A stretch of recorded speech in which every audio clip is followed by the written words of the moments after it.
Hallo en welkom hier so by Farm Space. Right, Bloutand cattle tracking / counting is nou beskikbaar in sy volle werking. So, Bluetooth tag bees. Dan sit jy vir jou 'n gateway op. Laat jy hierdie situasie hier agter ons byvoorbeeld kan uitsort. Sien jy daar oorkant is 'n windpomp. Okay?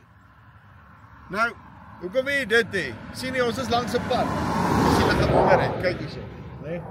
Ons is hier langs 'n pad. So, laat die klomp wat hier verbykom, wat lus is om jou beeste te vat, dat hulle nie noodwendig kan vat nie. So werk hierdie besigheid. So jy het 'n gateway daarso op en dan elke bees hier agter kry 'n tag in sy oor. Tot en met 1 kilometer kan jy heeltyd sien. Al my beeste is daarso. Hy werk dieselfde as wat jou selfoon werk. Jy weet daai wat jy jou stappies gaan vat, jy na hom toe gaan, dan kry jy daai lekker 20,000 stappies in.